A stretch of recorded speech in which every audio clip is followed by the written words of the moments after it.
policing minister, has told this programme that there will be a knock on the door for those taking part in the riots from the police. And this, of course, comes a day of far-right unrest up and down the country.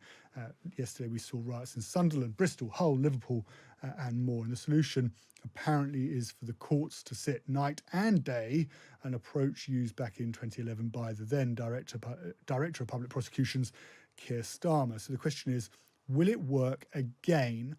Absolutely. And I hope that this agreement can be finalised and you can indeed replicate fully that approach, because it is going to be needed in terms of being able to process the number of people that are being charged already and could be charged in recent days. But it's also, I think, an important signal to anyone who might be thinking that they might be able to get away, might be able to indulge in this kind of criminality, some of the vile racism that we have seen, that there will be consequences for it, just as there was back in 2011.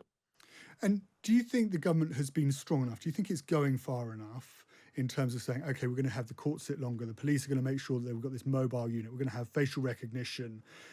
Is that enough? Or do you think actually, given we've seen riots in 9 cities since Keir Starmer's press conference on Thursday afternoon, eventually he's actually going to have to take potentially much more drastic action in terms of blackouts on social media, using the army as support for the police? Is that where this is heading, or do you think that can be avoided? Well, I think the Prime Minister did absolutely the right thing by gripping this personally and making clear to police chiefs that they will back them fully in using the full suite of powers that they have available.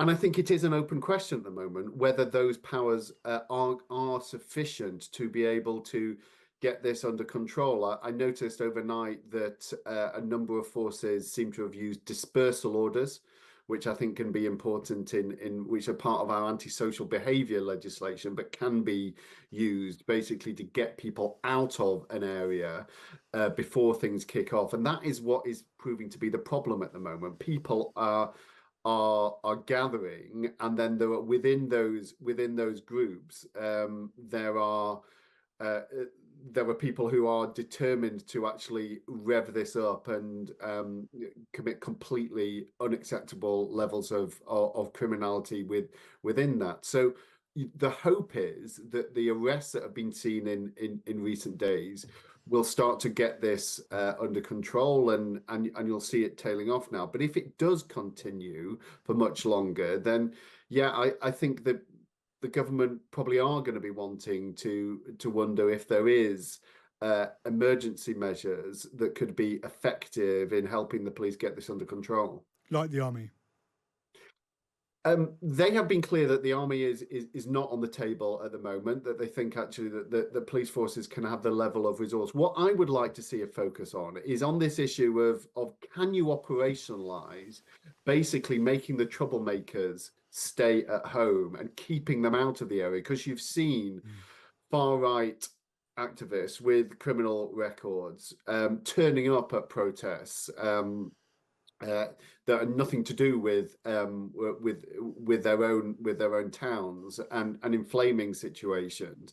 Now you've got serious disruption prevention orders in place recently that ought to give you the framework to be able to stop them travelling. And the Prime Minister has said that that is the intention. I think there is a question as to how quickly you can get those into operation and can they be effective in this short space of time.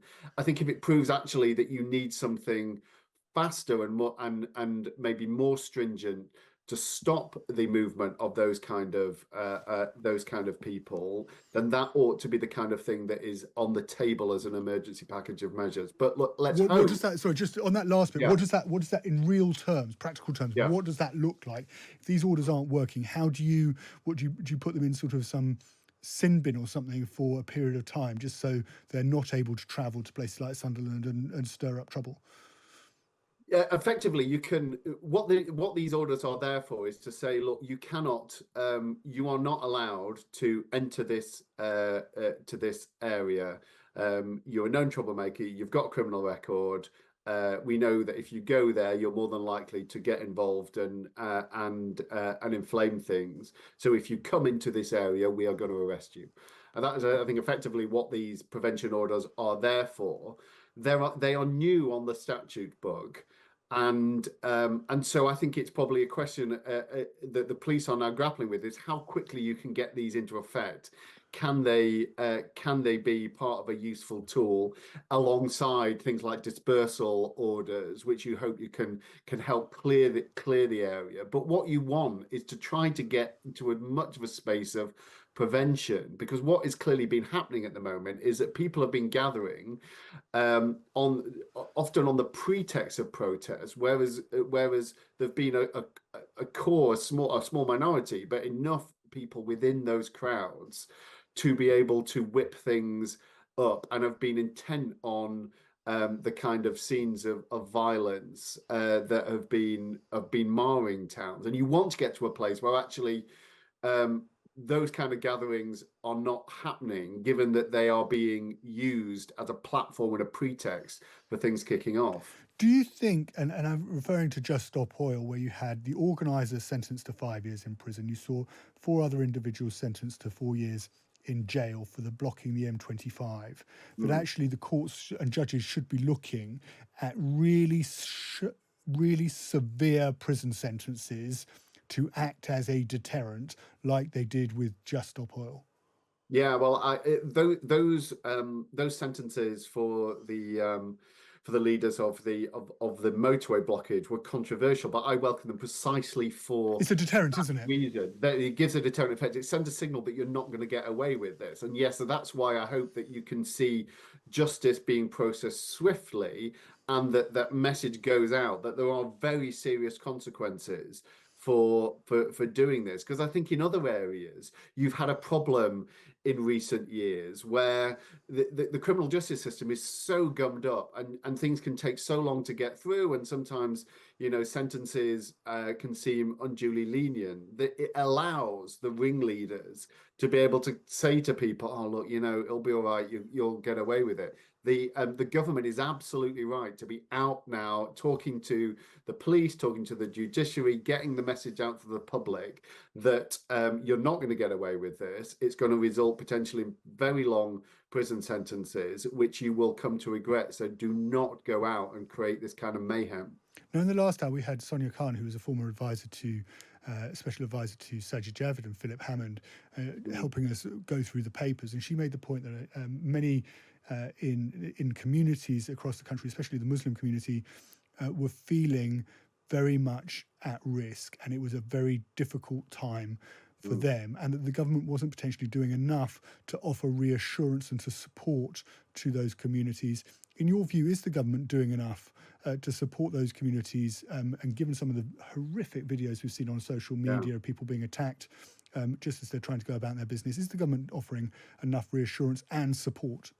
Well, I think ministers will want to do anything they can. I mean, the scenes of mosques being targeted and people actually just having to physically have a presence in the mosque to stop the windows getting smashed in or whatever are appalling. They're sickening, and they're actually, I think, sickening to also to the vast majority of people in this country who may have real concerns about immigration. They may have concerns about the level of integration in some English towns, but absolutely abhor that being spilled over into criminality. Actually, I think we've seen ministers give that message. Many of new members of parliament who are often only weeks into the job representing their communities are doing a sterling job trying to get things together.